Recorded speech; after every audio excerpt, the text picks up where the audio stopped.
Albert Einstein once said, everybody's a genius. But if you judge a fish by its ability to climb a tree, it will live its whole life believing that it is stupid.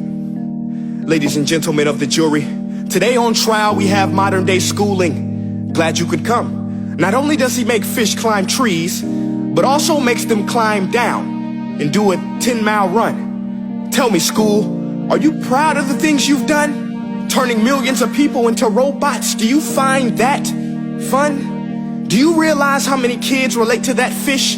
Swimming upstream in class, never finding their gifts, thinking they are stupid, believing they are useless? Well, the time has come, no more excuses. I call school to the stand and accuse him of killing creativity, individuality, and being intellectually abusive. He's an ancient institution that has outlived his usage. So, Your Honor, this concludes my opening statement, and if I may present the evidence of my case, I will prove it. Proceed. Exhibit A. Here's a modern day phone. Recognize it? Here's a phone from 150 years ago. Big difference, right? Stay with me. Here's a car from today, and here's a car from 150 years ago. Big difference, right? Well, get this. Here's a classroom of today, and here's a class we used 150 years ago. Now ain't that a shame? In literally more than a century, nothing has changed. Yet you claim to prepare students for the future? But with evidence like that, I must ask, do you prepare students for the future or the past?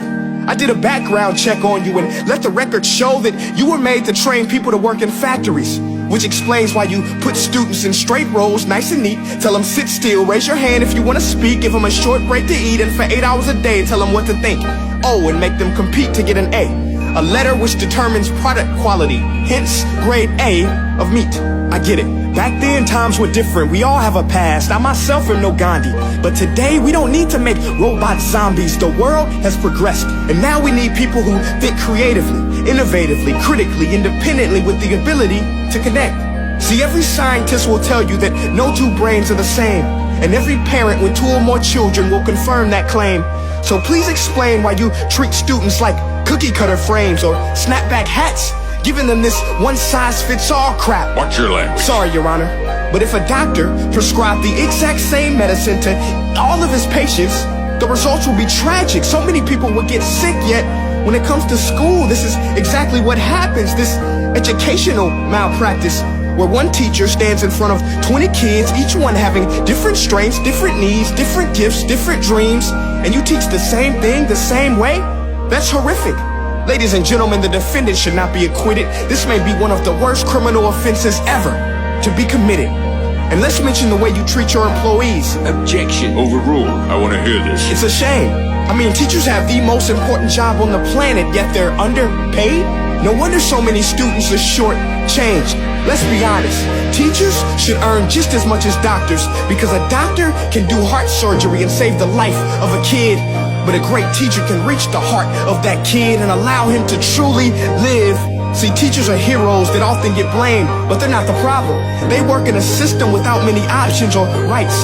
Curriculums are created by policymakers, most of which have never taught a day in their life. Just obsessed with standardized tests. They think bubbling in a multiple choice question will determine success. That's outlandish. In fact, these tests are too cruel to be used and should be abandoned, but don't take my word for it. Take Frederick J. Kelly, the man who invented standardized testing, who said, and I quote, "These tests are too cruel to be used and should be abandoned." Ladies and gentlemen of the jury, if we continue down this road, the results will be lethal. I don't have much faith in school, but I do have faith in people. And if we can customize healthcare, cars, and Facebook pages, then it is our duty to do the same for education, to upgrade it, change it, do away with school spirit, because that's useless. Unless we're working to bring the spirit out of each and every student, that should be our task. No more Common Core. Instead, let's reach the core of every heart in every class. Sure, math is important, but no more than art or dance. Let's give every gift an equal chance. I know this sounds like a dream, but countries like Finland are doing impressive things. They have shorter school days, teachers make a decent wage, homework is non-existent, and they focus on collaboration instead of competition. But here's the kicker, boys and girls. Their educational system outperforms every other country in the world. Other places like Singapore are succeeding rapidly. Schools like Montessori, programs like Khan Academy. There is no single solution, but let's get moving. Because while students may be 20% of our population, they are 100% of our future. So let's attend to their dreams, and there's no telling what we can achieve. This is a world in which I believe, a world where fish are no longer forced to climb trees. I'll rest my case.